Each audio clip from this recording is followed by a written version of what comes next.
If the Brain Was an App podcast episode 10, The Brain That Rewrites Itself. Hello, and welcome to If the Brain Was an App, the expanded interface of this place called Earth series, exploring perception, programming, and the hidden architecture of the human mind. In the last episode, we explored emotion as a signal, filter, amplifier, and first interpreter. We looked at how emotion is not the enemy of intelligence, but part of the system in which intelligence emerges. Emotion shapes interpretation.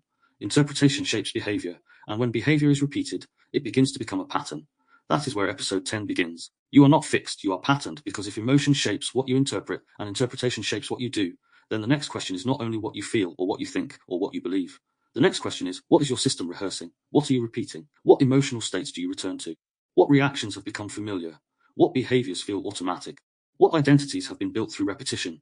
What version of yourself has your brain learned to keep rebuilding? This episode moves into one of the most important ideas in the entire series. The brain can change. The brain is not a fixed machine. It is not a finished structure. It is not a sealed identity. It adapts. It rewires.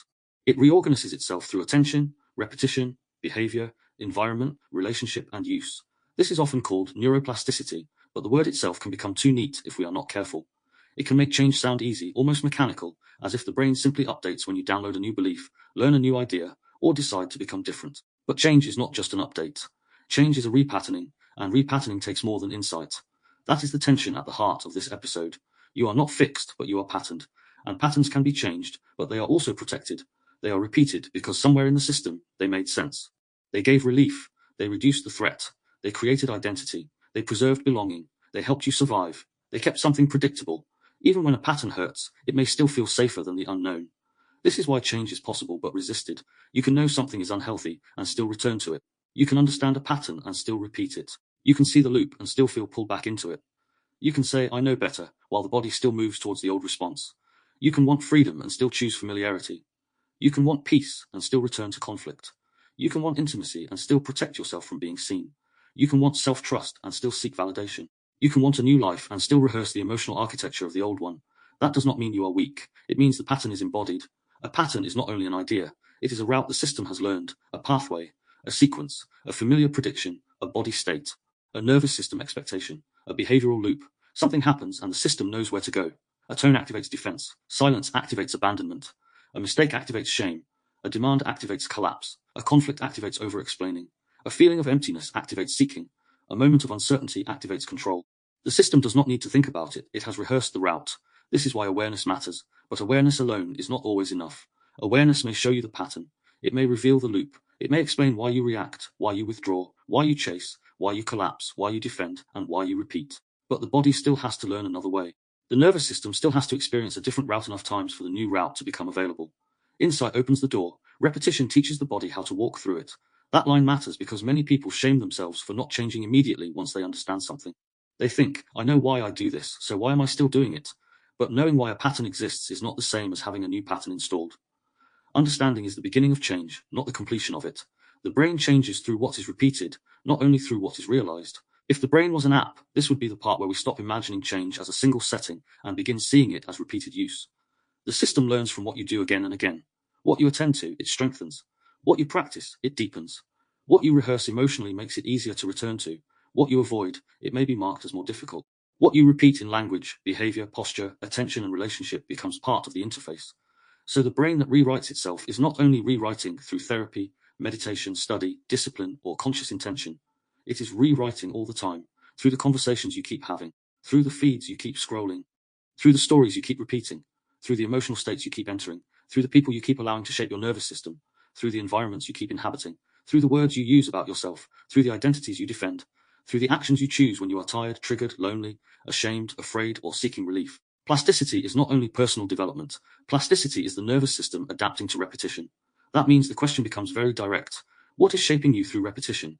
Is your system rehearsing calm or urgency? Is it rehearsing self-trust or doubt? Is it rehearsing curiosity or judgment? Is it rehearsing presence or distraction? Is it rehearsing intimacy or defense? Is it rehearsing sovereignty or compliance? Is it rehearsing victimhood, control, shame, avoidance, or emotional reactivity? Not because you should blame yourself for every pattern. Many patterns were not chosen consciously. Some began in childhood. Some were shaped by family systems. Some came from trauma. Some came from culture. Some came from survival. Some were reinforced by relationships, institutions, social media, work pressure, belief systems, and repeated emotional environments. But once a pattern is seen, a new responsibility begins. Not a harsh responsibility, a conscious one. Because if the brain changes through repetition, then you have to ask what you are repeating with your life. This is where episode 10 connects to everything before it. Perception is constructed. Prediction prepares the brain before reality arrives. Labels simplify identity. Signal conditions shape mood and thought. Reward loops train desire. Memory reconstructs the past. Emotion shapes interpretation. And now, repeated interpretation and behavior begin rewriting the system itself. The interface is not static. It is always learning. That is both the danger and the hope. The danger is that environments can train you without your consent. The old pattern often has an emotional history behind it. It has memory behind it. It has rewards behind it. It has protection behind it. It may have belonged behind it. It may have years of repetition behind it. So when you begin to change, the system may not celebrate immediately. It may resist. It may feel strange. It may feel unsafe. It may feel like you are betraying who you have been. That is one of the most important hidden truths about change. The new can feel wrong simply because it is unfamiliar. A healthier boundary may feel cruel if your nervous system learned love through self-abandonment. Rest may feel lazy if your body learned worth through productivity. Calm may feel empty if you learned intensity as a connection. Direct honesty may feel dangerous if you learned safety through pleasing. Receiving support may feel uncomfortable if you learned identity through independence.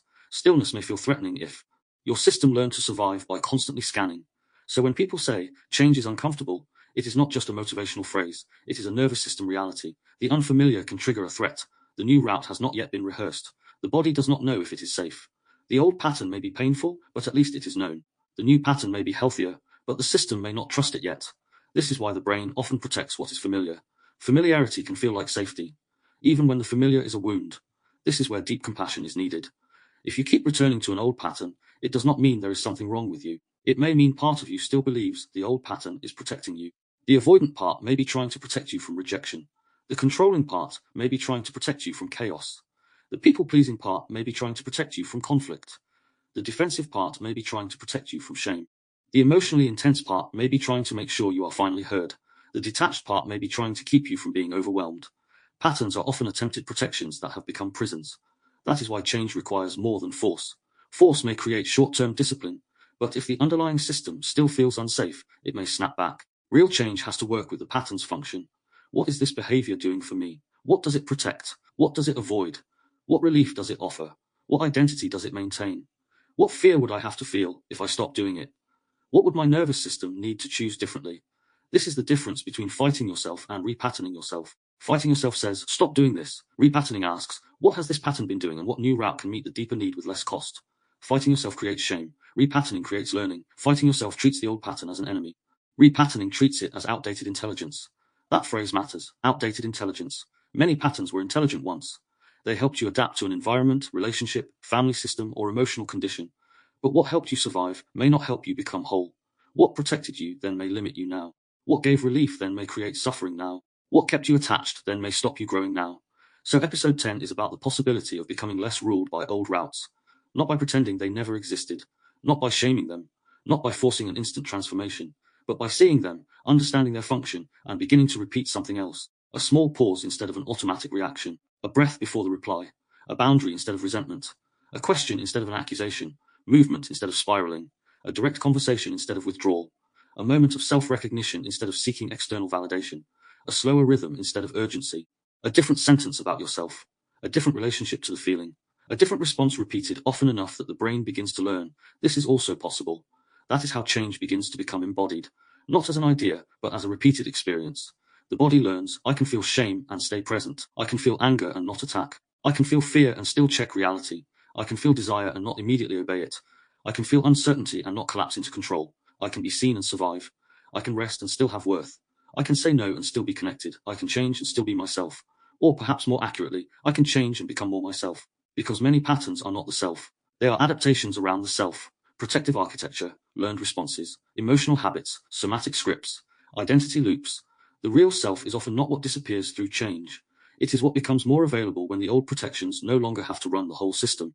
This is why neuroplasticity should not be reduced to a self-help slogan. It is powerful, but it is not magic. It is not just think differently. It is not just choose better.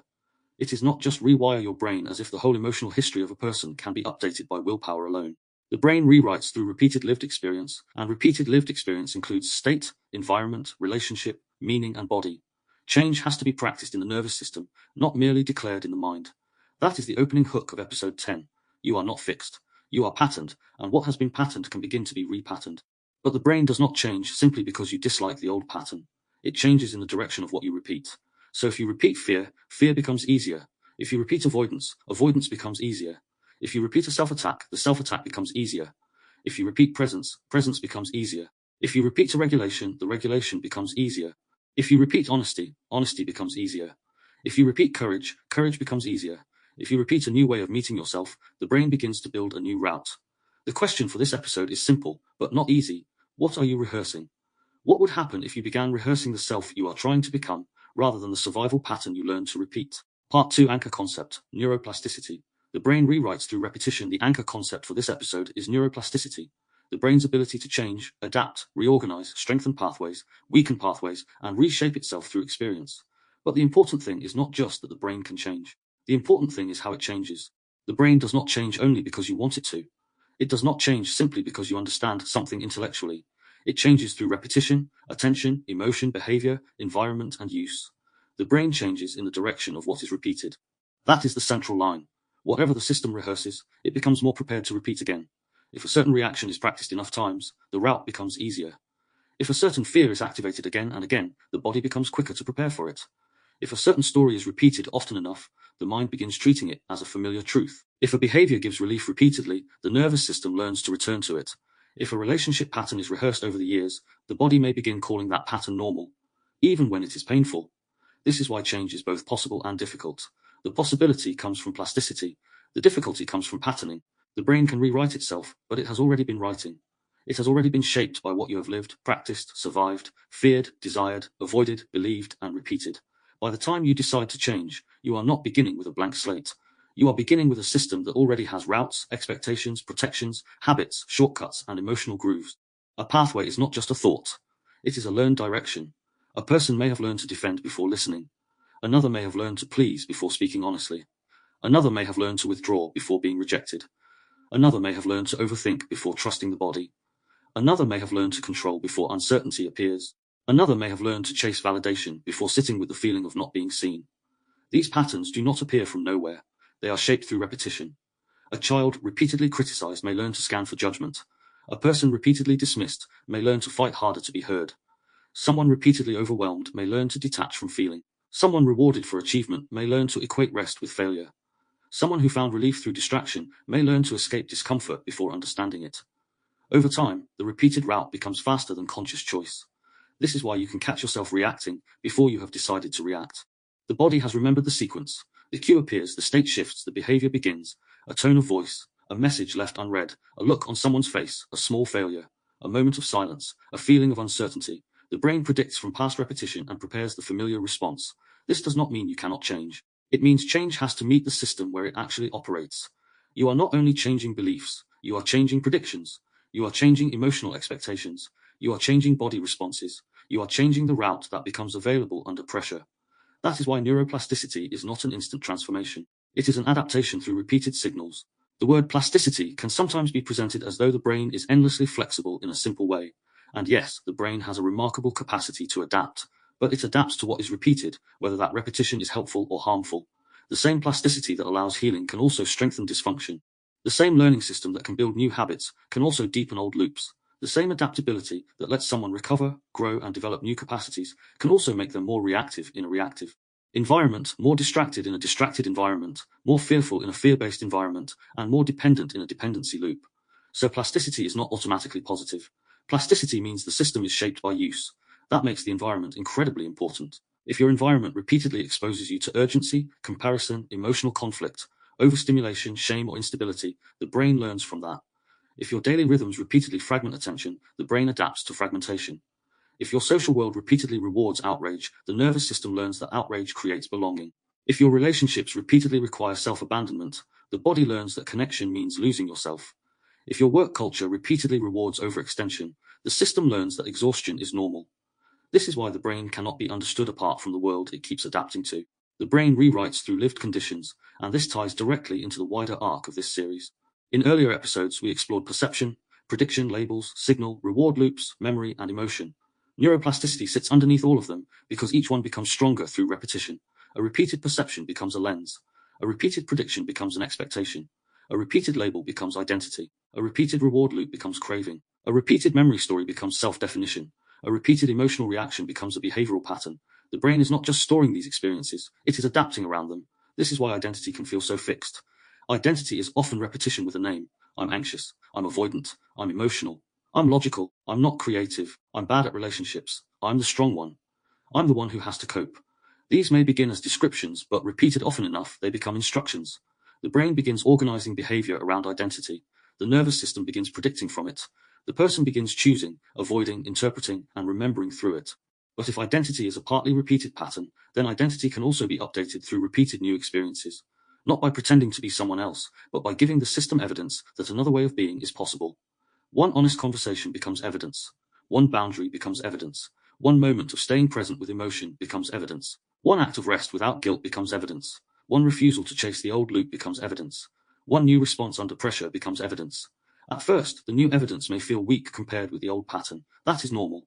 The old route has been rehearsed longer. The new route may feel unnatural, awkward, uncomfortable, or even false. But this is not proof that the new route is wrong.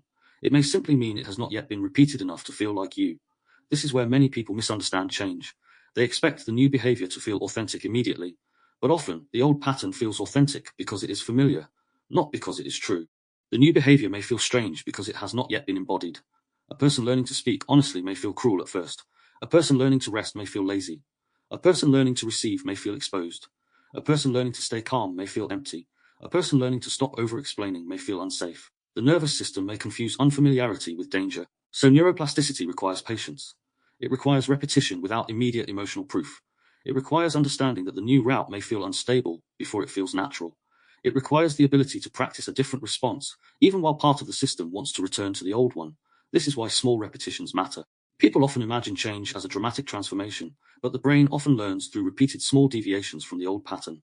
A 2-second pause before reacting. One sentence spoken honestly. One breath before sending the message. One evening without feeding the loop. One walk instead of spiraling. One moment of noticing shame without becoming it. One choice to ask, what is my system rehearsing right now? These small moments may look insignificant, but they are not. They are repetitions. They are signals to the brain. They say there is another route, and the more often the system experiences that route, the more available it becomes. This does not mean repetition alone is enough if the environment remains hostile. Sometimes change requires altering the field, reducing certain inputs, leaving certain relationships, changing routines, creating boundaries, adjusting sleep, food, movement, technology, and social rhythm. Because if the environment keeps cueing the old pattern, the system will keep being pulled into the old route. Plasticity is not only internal, it is relational and environmental. You become what you repeatedly practice, but you also become what your environment repeatedly asks of you. This is why awareness has to become practical. It is not enough to say, I want to change. You have to ask, what cues keep activating the old pattern? What rewards keep it alive? What environments strengthen it? What relationships expect it? What identity does it protect? What new repetition can I begin, and what support does that repetition need? The brain rewrites through repeated experience, so the work is to become more conscious of experience itself. What do you repeatedly expose yourself to? What do you repeatedly say about yourself? What emotional states do you repeatedly rehearse? What behaviors do you repeatedly reward? What stories do you repeatedly return to? What relationships repeatedly shape your nervous system? These questions matter because the brain is always learning. Even when you are not consciously trying to learn, the system is adapting. Every repeated reaction teaches something. Every repeated environment teaches something. Every repeated thought loop teaches something. Every repeated act of avoidance teaches something. Every repeated act of courage teaches something too. So the anchor concept is not just the brain can change. The anchor concept is the brain changes in the direction of what is repeated. That can be sobering because it means unconscious repetition has consequences. But it is also hopeful because conscious repetition has power. You do not have to become a completely different person overnight. You begin by noticing what is being reinforced. Then you interrupt one route, practice another, and let the brain gather evidence. Change is not a single decision. Change is a repeated conversation with the nervous system. Over time, the system begins to learn. This new way is possible. This new route is safe enough. This new response can hold. This new identity can become real. Because the brain rewrites itself through what you live again and again. The question is whether what you repeat is reinforcing the prison or building the pathway out. Part 3, the hidden layer. Familiarity feels like safety. The hidden layer in this episode is that change is not only difficult because the brain needs repetition. Change is difficult because the nervous system often treats the unfamiliar as unsafe. A new behavior may be healthier, clearer, more honest, more loving, more grounded, and more aligned with who you are becoming.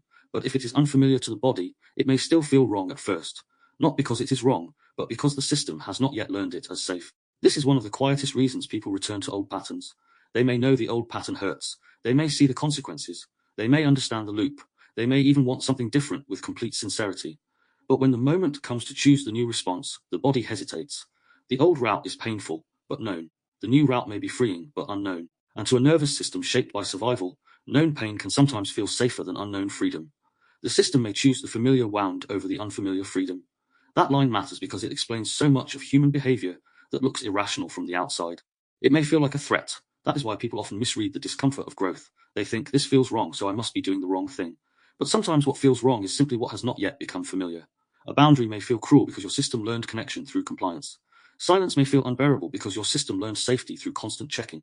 Letting someone be disappointed may feel dangerous because your body equates disappointment with rejection. Not fixing everything may feel irresponsible because your identity has been built around being the one who holds it all together. The feeling of wrongness does not always mean the choice is wrong. Sometimes it means the old pattern is losing authority. This is where the brain's protective intelligence becomes important. Patterns are not random. Even painful patterns often began as adaptations. They were attempts to stay connected, stay safe, stay accepted, stay in control, or stay ahead of the threat. The overthinker may once have needed to predict emotional weather. The people pleaser may once have needed to reduce conflict. The avoidant person may once have needed distance to survive overwhelm. The controlling person may once have needed structure in chaos. The emotionally reactive person may once have needed intensity to be heard. The detached person may once have needed numbness to cope. These patterns were not failures. They were survival strategies. But survival strategies can become prisons when life changes, and the body does not update. That is the hidden layer. The brain may not resist change because it wants you to suffer. It resists because the old pattern has evidence. It says, this is how we survived. This is how we avoided rejection. This is how we stayed in control. This is how we were noticed. This is how we prevented collapse. This is how we stayed attached. The old pattern has a history behind it. The new pattern has potential, but not yet been proven. So the nervous system asks for proof, not intellectual proof, lived proof. It needs repeated experiences that show the new route can be survived. You say no, and the connection does not completely disappear. You rest, and your worth does not vanish. You speak honestly, and the world does not end. You stop chasing validation, and the discomfort rises, but you remain intact. You feel shame without obeying it. You feel fear without letting it decide. You feel anger without becoming destructive. You feel desire without being pulled into the loop. Each time, the system gathers evidence. This is why change cannot be forced only from the top down. You cannot simply command the nervous system to trust a route it has not practiced. You can choose a new action, but the body may still tremble. You can set a boundary, but guilt may still arrive. You can stop explaining, but anxiety may still surge. You can choose calm, but the old intensity may still call you back. The presence of discomfort does not mean change is failing. It may mean change is reaching the layer where the old pattern lives. This is where patience becomes a form of intelligence. You do not need to interpret every uncomfortable sensation as a warning to return. Sometimes discomfort is the withdrawal from an old loop. Sometimes guilt is the echo of a role you are leaving. Sometimes anxiety is the nervous system learning that it no longer has to control everything. Sometimes emptiness is what appears when intensity is no longer being used to avoid stillness. Sometimes sadness appears because the old self realizes it was surviving for so long. Change often brings grief. That is another part that people do not always expect. Even when a pattern has hurt you, letting it go may carry grief because it was familiar. It was part of your identity. It gave structure to your life. It explained your behavior. It organized your relationships. It gave you a role, the strong one, the fixer, the outsider, the skeptic, the helper, the rebel, the rational one, the emotional one, the one who can cope, the one who never needs anyone, the one who always sees the problem, the one who keeps the peace. When that role begins to loosen, the question appears, who am I without this? That question can feel freeing, but it can also feel disorienting. Identity is not just an idea. It is a repeated pattern of perception, emotion, behavior, and social response. When identity changes, the system may temporarily feel unstable. People around you may also react, because your old pattern may have served their stability too. If you stop overgiving, someone may call you selfish. If you stop explaining, someone may say you have changed. If you stop reacting, someone may escalate to pull you back into the old dance. If you stop playing the role, the group may not know where to place you. This is why change is not only personal, it is relational. A new pattern often disrupts old agreements. Some of those agreements were spoken, but many were not. You are the one who gives. I will be the one who takes. You be the one who explains. I will be the one who judges. You be the calm one. I will be the chaotic one. You are the rescuer. I will be the unresolved one. You are the outsider. We will remain in the group. These agreements can become invisible until one person begins to change. Then the field reacts. This is where it becomes important not to confuse resistance from others with proof that your change is wrong. Sometimes the system around you resists because it was adapted to the old version of you. Your change may require others to update too, and not everyone wants that. Some people benefited from your old pattern. Some relied on it. Some felt safer when you stayed predictable. When you become less available to old dynamics, it may make them uncomfortable. That does not mean you should become harsh. It means you should be aware. The old pattern may call from inside you, and the old environment may call from outside you. Both may say, come back, be who you were. Make this familiar again. That is why repetition matters. The new route has to become lived enough that it can withstand the pull of the old field. Familiarity is powerful, but it is not destiny. This is the hopeful part. What feels unfamiliar now can become familiar later. What feels awkward now can become natural later. What feels threatening now can become safe later. What feels like a huge act of courage now may eventually become a normal part of who you are. That is neuroplasticity in lived form. The brain and body learn through repeated experience that the new pattern is survivable, then workable, then familiar, then part of identity. At first, you practice the new response consciously. Later, the new response begins to arise more naturally. At first, you have to pause before reacting. Later, the pause becomes easier. At first, a boundary brings guilt. Later, the boundary brings relief. At first, calm feels empty. Later, calm feels nourishing. At first, honesty feels dangerous. Later, honesty feels like self-respect. At first, not chasing the loop feels unbearable. Later, you realize you have more energy because the loop is no longer feeding on you. This is how the brain rewrites itself. Not through one dramatic moment, but through repeated evidence. The hidden layer is that the old pattern often feels safe because it is known, and the new pattern often feels unsafe because it is unfamiliar. This means you may need to practice staying with the discomfort of not returning. You may need to let the old urge rise without obeying it immediately. You may need to let the body learn that a different choice does not mean annihilation. You may need to give the system time to update, because change is not only the decision to leave the old pattern, it is the repeated experience of surviving without it, and the more often you survive without it, the more the nervous system begins to understand. The familiar wound was not the only home available. There is another route. There is another rhythm.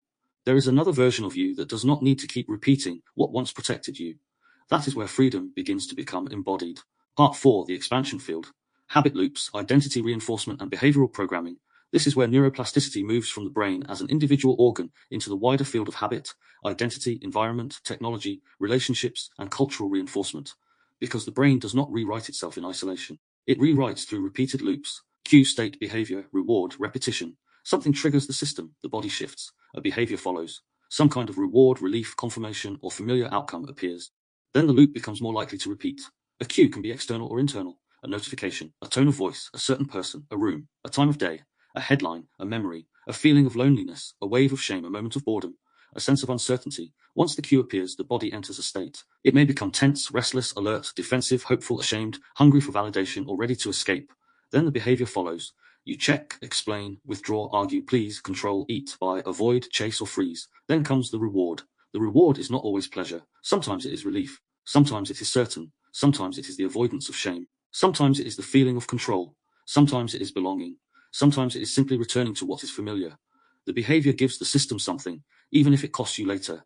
And because it gives something, the brain learns. When this cue appears, this route works. That is how habit loops become behavioral programming. This is why identity becomes so important. Identity is not only what you believe about yourself. It is what you repeatedly do, feel, defend, remember, and rehearse. If you repeatedly avoid conflict, the identity of I'm not confrontational may form. If you repeatedly overgive, the identity of I'm the reliable one may form. If you repeatedly react from fear, the identity of I'm just anxious may form. If you repeatedly argue from certainty, the identity of I'm rational may form. If you repeatedly collapse under pressure, the identity of I can't cope may form. Identity can become repeated behavior wearing a name. Once behavior becomes identity, it becomes harder to question because it no longer feels like something you do. It feels like who you are. That's just me. That's how I've always been. I can't help it. I'm not that kind of person. These phrases may sound like self-knowledge, but sometimes they are old loops protecting themselves from interruption. This is why change often requires a shift in identity as well as behavior. You are not only stopping a habit, you are becoming someone who no longer needs that habit in the same way. You are not only setting a boundary, you are becoming someone who can tolerate another person's disappointment without losing yourself. You are not only resting, you are becoming someone who does not need exhaustion to prove worth. You are not only speaking honestly, you are becoming someone who no longer trades truth for belonging. But the brain is not only trained by what you choose consciously, it is also trained by the environments you live in. Environments can train the brain without consent. If you spend enough time in urgency, urgency becomes normal. If you spend enough time around criticism, the body begins scanning for judgment. If you spend enough time inside noise, silence may begin to feel uncomfortable. If you spend enough time in comparison, self-measurement becomes automatic. If you spend enough time in emotional unpredictability, calm may feel suspicious. This is where modern life becomes a behavioral programming field. Algorithms are not just giving you content, they are training attention. They learn what keeps you engaged, what triggers you, what rewards you, what outrages you, what soothes you, what tempts you, what confirms your identity, and what pulls you back. Over time, your nervous system begins adapting to the rhythm of the feed. It expects novelty. It expects interruption. It expects emotional spikes. It expects fast reward. It expects the next thing. And if you are not careful, the algorithm not only learns from you, you begin learning the algorithm. Your attention becomes shaped by its pace. Your emotions become shaped by their triggers. Your desires become shaped by what it repeatedly places in front of you. Your beliefs become shaped by what it confirms. Your identity becomes shaped by what it rewards. This is not always obvious because it feels like a choice. You click, scroll, watch, react, share, and refresh. But underneath, repeated exposure is teaching the system what to want, what to fear, what to expect, and what to return to. Routines work in a similar way, but they can either trap or support you. A morning routine of phone, urgency, comparison, and reaction trains one brain. A morning routine of light, water, movement, silence, and intention trains another. A nightly routine of overstimulation trains one nervous system. A nightly routine of slowing down trains another. What you repeat at the edges of the day often becomes part of the operating system. Relationships are another training environment. Some relationships train defense. Some train honesty. Some train self-abandonment. Some train courage. Some train shame. Some train regulations. Some train suspicion. Some train trust. You may think you are only relating to another person, but over time, the relationship is teaching your nervous system what connection feels like. If a connection repeatedly comes with criticism, your body may learn that love means bracing. If connection comes with inconsistency, your body may learn that love means chasing. If connection comes with respect, honesty, repair, and steadiness, your body can begin learning that closeness does not have to mean losing yourself. Cultural reinforcement adds another layer. Culture rewards certain patterns and punishes others. It may reward productivity over rest, certainty over humility, performance over authenticity, outrage over nuance, consumption over stillness, and belonging over discernment. If these rewards are repeated enough, people begin adapting to them. They do not have to be forced. The field trains the behavior. Behavioral manipulation often works by shaping the loops people live inside. Repeat the cue, attach emotion, offer relief, reward participation, make the pattern socially reinforced. Eventually, people begin defending the loop as identity. They believe they are choosing freely, but the environment has already shaped the available choices. A loop is not only behavioral, it has a rhythm, it has a signal, it has a phrase, it has a felt atmosphere. The same words repeated in the same emotional field begin to stabilize perception. The same tones create the same states. The same states produce the same behaviors. The body learns the music of the pattern before the mind has fully named it. In the consciousness code, awareness is the interruption between cue and repetition. It is the moment when the automatic route becomes visible. The cue appears, the state rises, the old behavior calls, and awareness says, I see the loop. That moment does not always make the loop disappear, but it creates choice. It gives the system a chance to practice something else. This is why the expansion field matters. Neuroplasticity is not only about personal growth, it is about recognizing that your brain is always being trained by habits, by identity, by environments, by algorithms, by relationships, by routines, by culture, by repetition.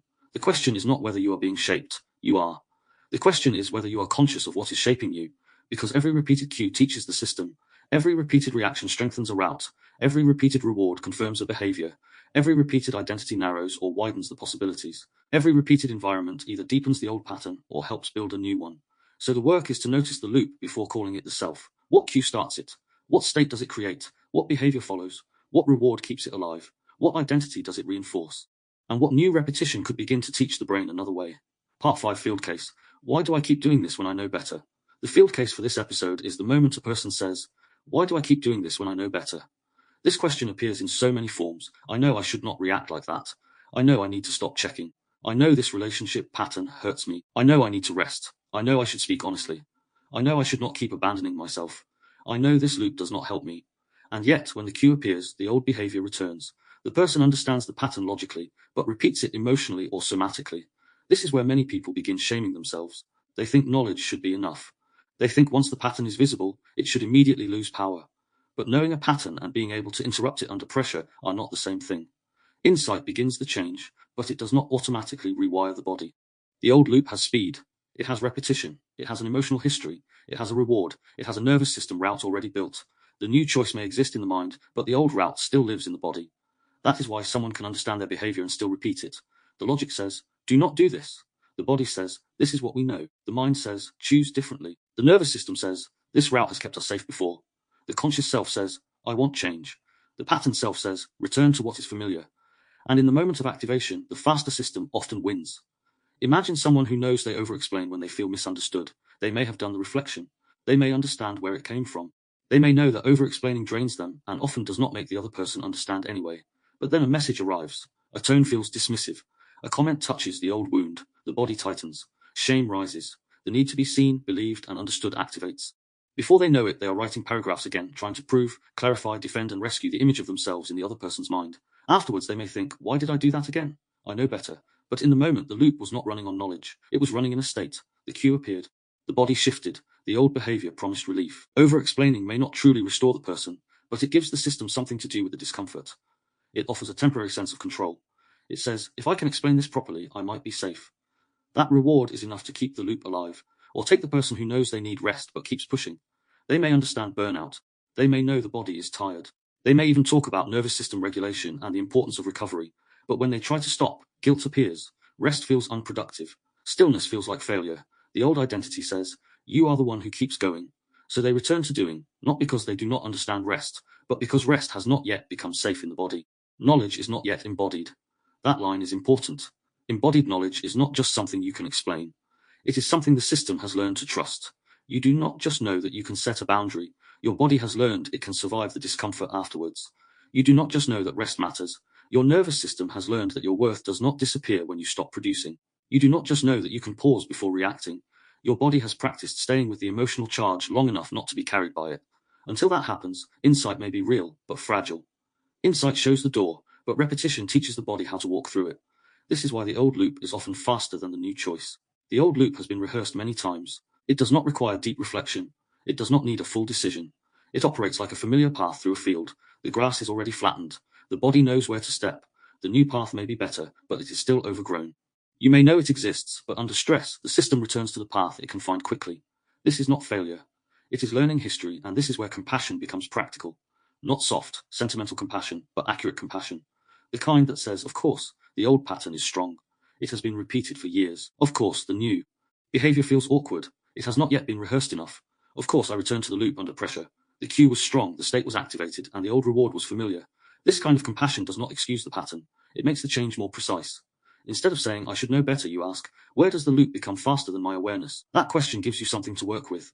Is it the cue, the body state, the first thought, the reward, the shame afterwards? Where does the sequence become automatic? Maybe the key moment is the first tightening in the chest. Maybe it is the urge to reply immediately. Maybe it is the feeling of being judged. Maybe it is the moment you tell yourself, I'll just check once. Maybe it is the silence after you set a boundary. Maybe it is the guilt that appears when you choose yourself. The earlier you can notice the loop, the more space you have to practice something new. The new response does not need to be dramatic.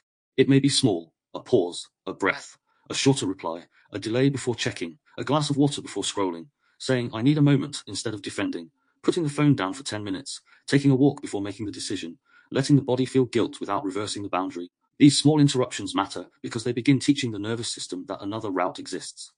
At first, the new route may not feel satisfying. That is part of the challenge. The old loop often gives quick relief. The new pattern may feel uncomfortable because it asks you to stay with the signal rather than escape it. Not over-explaining may leave you feeling exposed. Not checking may leave you restless. Resting may bring guilt. Speaking honestly may bring fear. Pausing may feel like losing control. But if you stay with the new route long enough, the system begins gathering different evidence.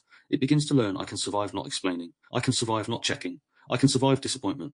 I can survive stillness. I can survive someone misunderstanding me. I can survive a feeling without turning it into immediate behavior. That is repatterning. The point is not perfection. Perfection often becomes another loop. The point is repetition with awareness. You will not interrupt the pattern every time. Sometimes the old route will win. But even noticing afterwards is part of the rewiring. Instead of collapsing into shame, you can reconstruct the sequence. What was the cue? What state appeared? What did the behavior give me? What did it cost me? What would one smaller alternative be next time? That reflection turns relapse into information. This is how the brain begins to rewrite. Not through self-attack, but through repeated contact with the loop. You see it before, during, or after. Each time, awareness gets closer to the moment of choice. At first, you only realize hours later, then minutes later, then halfway through, then just before. Eventually, you feel the cue, sense the state rising, and recognize the old behavior calling. That is the doorway, and then repetition teaches the body to walk through it. This field case matters because it removes the shame from change without removing responsibility. You are not broken because you repeat what you understand. You are patterned. The old loop is faster because it has been practiced. The new choice becomes faster only when it is practiced too. So when you ask, why do I keep doing this when I know better? The answer may be, because knowing has not yet become embodied, because the body still trusts the old route, because the reward is still active, because the cue still has power, because the new response has not yet been repeated enough to feel safe, and that gives you the next step. Don't hate yourself for repeating the pattern, but to begin repeating the alternative, small enough to practice, often enough to learn, conscious enough to become real. Part 6. The cognitive shift. The cognitive shift in this episode is the movement from believing understanding should automatically create change, to recognizing that understanding only begins the process. The nervous system still trusts it. The behavior may still offer relief, familiarity, identity, or protection. So awareness creates possibility, but practice creates embodiment. That means the question has to change. Instead of asking, why haven't I changed yet? Ask, what am I rehearsing every day? Because the brain is always rehearsing something. Every repeated thought, reaction, avoidance, behavior, emotional state, self-description, and relationship pattern is a kind of rehearsal. If you rehearse anxiety, the anxious route becomes easier. If you rehearse self-attack, self-attack becomes easier. If you rehearse avoidance, avoidance becomes easier. If you rehearse presence, presence becomes easier. If you rehearse honesty, honesty becomes easier.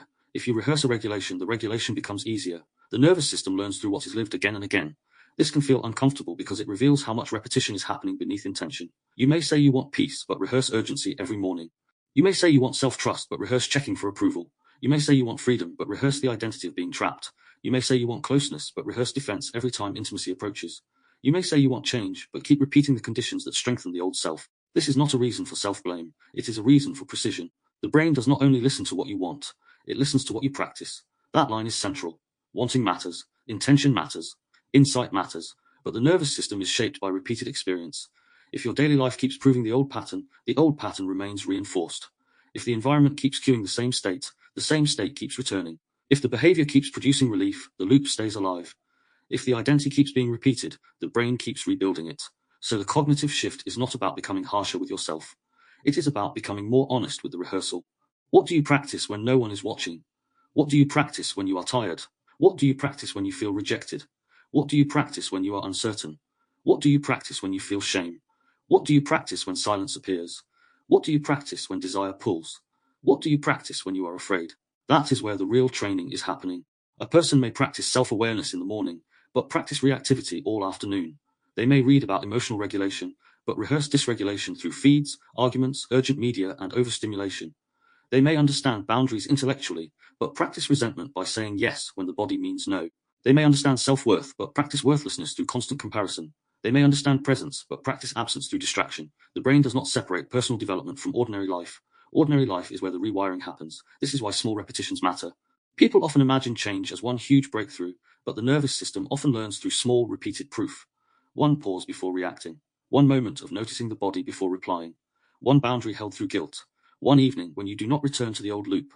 One honest sentence spoken without over-explaining. One decision to rest before collapse. One moment where you feel shame and do not become it. One choice to stay with discomfort rather than escape immediately. These moments may not look dramatic, but they are signals. They tell the system another route is possible. At first, the new rehearsal may feel artificial. That is normal. A new pattern often feels less natural than an old one because it has not yet been repeated enough. You may feel strange speaking differently. You may feel exposed when you stop over-explaining. You may feel guilty when you choose rest. You may feel restless when you refuse the quick reward. You may feel uncertain when you do not collapse into control. But unfamiliar does not mean false. It often means new. This is where many people stop too early. They try a new response once or twice. It feels uncomfortable, and they assume it is not working. But the old pattern had years of rehearsal. The new pattern may need repetition before it feels believable. You do not build a new route by visiting it once. You build it by returning to it often enough that the system begins to recognize it. Understanding begins with change, but repetition rewires it. This applies to thought as well. The stories you repeat about yourself are not neutral. If you repeatedly say, I always ruin things, the brain rehearses that identity. If you repeatedly say, I can't cope, the system rehearses helplessness. If you repeatedly say, people always leave, the nervous system rehearses abandonment prediction. If you repeatedly say, I'm just like this, you may be turning a pattern into a prison. Language is not just description, it is a rehearsal. That does not mean you should replace everything with empty positivity. The point is not to lie to yourself. The point is to stop repeating old conclusions as if they are permanent truths. A more useful sentence may be, this is a pattern I am learning to recognize. This reaction is familiar, but it is not the whole of me. My body is expecting the old outcome. I can practice one different response. These sentences do not deny difficulty. They create room for change. This is where awareness opens the loop. It helps you see the moment where the old pattern begins. It shows the cue, the state, the behavior, the reward, and the identity. It lets you say, this is the loop. But practice reshapes it by introducing a different repetition. The loop says defend. You practice pausing. The loop says chase. You practice noticing the longing. The loop says collapse. You practice grounding. The loop says please them. You practice telling the truth. The loop says control everything. You practice tolerating uncertainty. Each practice is a small act of rewiring. And because the brain changes through repetition, the question becomes deeply practical. What new pattern am I willing to rehearse before it feels natural? This is important because waiting until it feels natural may keep you trapped. The new behavior may only begin feeling natural after you have practiced it through discomfort. The body may only trust the new route after it has experienced it repeatedly, so you may need to rehearse the person you are becoming before you fully feel like that person. That is not pretending. It is training. The old self was trained too. It was trained by repetition, environment, relationships, memory, emotion, and survival. The new self also requires training, but this time with more awareness. You are not inventing a false identity. You are giving a more integrated self repeated opportunities to appear. This also changes how you understand relapse. If you return to an old pattern, it does not mean all progress is gone. It means the old route was activated. The useful response is not shame, but study. What triggered it? What state was I in? What did the old behavior give me? What did it cost? Where could awareness enter earlier next time? What tiny alternative can I practice? This turns relapse into information rather than identity. That is crucial because shame often reinforces the old loop. You repeat the pattern, then attack yourself, then feel worse, then seek relief through the same pattern. The loop feeds on shame. Awareness interrupts that by replacing punishment with precision. Not I failed. More like, I found where the pattern is still strong. That is useful. That gives you a place to practice. This is the cognitive shift. Change is not proven by never repeating the old pattern. Change is often proven by how quickly awareness returns, how gently you study the loop, and how consistently you practice another route. The new question, what am I rehearsing every day, also applies to the environments you choose. You may be rehearsing regulation through sleep, movement, sunlight, silence, honest conversation, creative work, and steady rhythm. Or you may be rehearsing fragmentation through constant interruption, emotional noise, unresolved conflict, outrage cycles, and overstimulation. Neither happens in isolation. Your system learns from the atmosphere you repeatedly inhabit. This is why change may require redesigning the field, not only strengthening willpower. If the cue is always present, the old loop will keep being invited. If the environment keeps rewarding the old identity, the new identity will struggle to stabilize. If the relationship system depends on your old role, you may need boundaries around that role. If the digital environment keeps training distraction, you may need to create conditions for depth. Repetition needs support. A new pattern needs an environment where it can survive long enough to become familiar. That may mean changing small things. Where the phone sits, how the morning starts, who gets immediate access to your attention. What language do you use when you describe yourself? What conversations do you stop entering? What emotional bait do you stop feeding? What daily rhythm do you protect? What behavior do you repeat, even when it does not yet feel natural? The aim is not perfection. The aim is directional repetition. You are asking, is this repeated action taking me deeper into the old prison, or is it building the pathway out? Is this thought rehearsing the wound, or widening the self? Is this behavior reinforcing the loop, or teaching the system another route? This is where the hope of neuroplasticity becomes grounded. You are not fixed, but you are patterned, and patterns change through repeated experience. Not once, not magically, not only because you understand, but through small, consistent acts of rehearsal that teach the brain, body, and nervous system that another way is possible. So the cognitive shift is this. You do not have to shame yourself for not changing instantly. Understanding is the beginning. Awareness opens the loop, practice reshapes it, repetition rewires it, and the key question to carry is simple. What am I rehearsing every day? Because whatever you rehearse becomes easier to return to, and what you practice with awareness can eventually become the path your system knows how to take. Part 7. The somatic layer. The somatic layer is where change becomes real in the body. Neuroplasticity is not only something happening in the brain as an abstract rewiring process. It is felt as discomfort, tension, uncertainty, relief, resistance, instability, and sometimes even grief. When you begin changing a pattern, you are not only choosing a new behavior. You are asking the nervous system to trust a route it may not yet know. This is why new behavior can feel uncomfortable even when it is healthy. You set a boundary, and the body tightens. You rest, and guilt appears. You speak honestly, and the chest contracts. You stop over-explaining, and anxiety rises. You choose not to return to the old loop, and restlessness moves through the system. The mind may know the new behavior is right, but the body may still register it as unfamiliar, and unfamiliar can feel like unsafe. This is plasticity being felt from the inside. The old pattern has a body memory. It has rhythm. It has a release point. It has a familiar sequence. The cue arrives, the state rises, the behavior happens, and the system receives some kind of relief. Even if the pattern costs you later, there is often an immediate bodily reward. You apologize when you are not wrong, and the tension drops. You check the phone, and uncertainty reduces.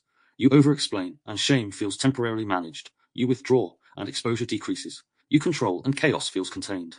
The familiar pattern gives relief because the body knows it. That relief can be misleading. It can feel like safety, but it may only be the comfort of returning to the old route. This is why the pull towards old patterns can be so strong. The body is not always seeking what is best. Sometimes it is seeking what is known. It wants the nervous system to drop, the reduction of tension, and the return to familiarity. And because that relief is immediate, it can overpower the slower reward of change. Setting boundaries is a clear example. A boundary may be psychologically healthy, but somatically disruptive. The body may tense because the connection feels at risk. The throat may tighten because speaking the truth feels dangerous. The stomach may drop because disappointment from another person feels like a threat. After the boundary, guilt may rise, not because the boundary was wrong, but because the old pattern of self-abandonment is being interrupted. This is where many people reverse the change. They feel discomfort and assume it means they have done something bad. They soften the boundary, explain too much, apologize unnecessarily, or return to the old role. The nervous system receives relief, and the old loop is reinforced again. The body learns, when I feel guilt, I must go back. But in repatterning, the practice is different. You feel the guilt and do not immediately obey it. You feel the tension and stay within the boundary. You feel the pull back to the familiar and pause long enough for the system to learn. This discomfort is survivable. That is how regulated change begins building capacity. Regulated change does not mean change without discomfort. It means change with enough support, awareness, and pacing that the system can stay present while the new route is being learned. The body may activate but not completely overwhelm. The emotion may rise but not take over. The old urge may appear, but there is enough space to choose differently. Each time this happens, capacity grows. Threatened change is different. Threatened change happens when the system experiences the new behavior as too much, too fast, too exposed, or too unsafe. Then it may snap back to the old safety. This is not because the person has failed. It is because the nervous system reached its limit. If change becomes associated with panic, shame, collapse, or loss of belonging, the old pattern may become even more attractive. This is why pacing matters. The body learns through tolerable repetition, not through forcing itself into overwhelm. A small boundary held consistently may rewire more than a dramatic confrontation that leaves the system flooded. A short pause before reacting may be more effective than demanding perfect emotional control. 10 minutes of stillness may teach more than forcing an hour of meditation that the body experiences as punishment. The nervous system needs evidence, but it also needs enough safety to absorb the evidence. Identity change can feel especially unstable. When you stop acting like the old version of yourself, the body may not immediately know who you are. If you are no longer the fixer, what happens when people are uncomfortable? If you are no longer the one who explains everything, what happens when someone misunderstands you? If you are no longer the one who keeps pushing, what happens when you rest? If you are no longer the one who chases, what happens when you let silence remain? These moments can feel like emptiness, but sometimes the emptiness is space. The old identity is not filling the field as quickly. The old reaction is not rushing in to define you. The body may interpret that space as instability at first, but over time, the space can become freedom. This is where plasticity becomes deeply somatic. The body must learn that a new identity can be lived, not just believed. Lived. You become someone who can pause, someone who can rest, someone who can speak clearly, someone who can feel emotion without becoming it, someone who can allow others to have reactions without abandoning themselves, someone who can experience discomfort without immediately returning to the old loop. The body learns through repeated proof. At first, the proof may be small. I set a boundary and survived the guilt. I felt shame and did not collapse. I wanted to check but waited. I wanted to explain but stayed quiet. I wanted to control but allowed uncertainty. I wanted to withdraw but stayed present. These are not small victories for the nervous system. They are new evidence. Over time, the body begins to update. The boundary becomes less terrifying. Rest becomes less guilty. Honesty becomes less dangerous. Calm becomes less empty. Stillness becomes less threatening. The new route begins to feel less like performance and more like self-trust. So when you feel discomfort during a new behavior, do not automatically read it as failure. It may be the body encountering unfamiliarity. When you feel pulled towards an old pattern, do not assume you are weak. It may be the nervous system seeking the relief it knows. When tension rises during a boundary, recognize that the body may be learning a new relationship to connection. When relief appears after repeating the familiar, ask whether it is true regulation or only the old loop closing again. The somatic question is this discomfort the signal of danger or the discomfort of repatterning? You will not always know immediately, but the question itself creates awareness. It helps you slow down before returning automatically. It helps you notice whether the old behavior restores you or only reduces tension for a moment. It helps you distinguish between genuine overwhelm and the growing pains of a new route, because the brain rewrites through repetition, but the body has to feel safe enough to repeat differently. That is the somatic layer of change, not forcing the system into a new identity overnight, but giving the body repeated experiences of surviving, stabilizing, and eventually trusting a different way of being. Part 8 Observation Practice. What pattern am I reinforcing without realizing? That is the practice. Choose one repeated behavior, reaction, or thought loop. It does not need to be dramatic. It might be checking your phone when you feel uncertain, over-explaining when you feel misunderstood, withdrawing when emotion rises, saying yes when the body means no, replaying old conversations, seeking validation, rushing into urgency, or repeating a sentence about yourself that keeps the same identity alive. Once you notice the pattern, ask, what triggers it? Look for the cue. Is it a message, a silence, a tone, a certain person, a time of day, a feeling in the body, a memory, a fear, a moment of boredom, or a sense of shame? Then ask, what does it give me? This is important. Every pattern gives something, even if it costs you later. It may give relief, control, certainty, distraction, belonging, emotional distance, or a temporary escape from discomfort. Then ask, what does it cost me? Does it cost energy, honesty, intimacy, rest, self-trust, presence, clarity, or freedom? Does it keep you in the same version of yourself? Does it reinforce the belief that this is just how you are? Finally ask, what would one small alternative repetition look like? Not a complete transformation. One small interruption, a pause before replying. One honest sentence. 10 minutes away from the phone, letting guilt rise without reversing a boundary. Breathing before reacting, writing the thought down instead of becoming it. The aim is not perfection. The aim is to notice what your system is rehearsing, and then begin rehearsing a new route. So as we bring episode 10 towards a close, the central point is this: you are not fixed. You are patterned. The brain is not a finished structure, sealed forever by the past. It is a living system, constantly adapting to what is repeated. Thoughts repeated become easier to think. Reactions repeated become easier to perform. Emotional states repeated become easier to return to. Behaviors repeated become routes the body knows how to follow. Identities repeated become stories that the nervous system begins to protect. That is why change is possible, but not always easy. The old pattern has been practiced. It has history, it has emotional logic, it has bodily familiarity. It may have protected you once, even if it now limits you. So when you begin changing, you are not simply choosing a new idea. You are asking the system to trust a new route. That takes repetition. Understanding begins with change, but repetition rewires it. Awareness opens the loop, but practice reshapes it. Insight shows the door, but the body learns through walking through it again and again. A pause before reacting. A boundary held through guilt. A moment of rest without self-attack. A different sentence about yourself. A new response when the old one tries to return. These small repetitions matter because the brain listens to what you live, not only what you intend. This is where the invitation becomes practical. Do not only ask who you want to become. Ask what you are rehearsing. What is your daily rhythm teaching your system? What do your relationships keep teaching you? What does your attention keep returning to? What emotional states are being strengthened by repetition? What identity are you rebuilding each time you tell the same story about yourself? Because the brain changes in the direction of what is repeated, and this leads us directly into episode 11. If the brain rewrites itself through repetition, then the next question becomes, who or what is repeating through you? Because your patterns are not formed alone. They are shaped by relationships, groups, culture, language, media, family systems, algorithms, routines, and the social brain. You do not think alone. You do not regulate alone. You do not become yourself in isolation. In episode 11, we move into the borrowed mind. We will explore the social brain, emotional contagion, group nervous systems, collective drift, and the way other people's states, beliefs, reactions, and expectations can begin living inside your own interface. Because sometimes what feels like me may be a pattern borrowed from the field around me. So episode 10 leaves us with this recognition. You are not trapped in the first version of yourself your brain learned to repeat.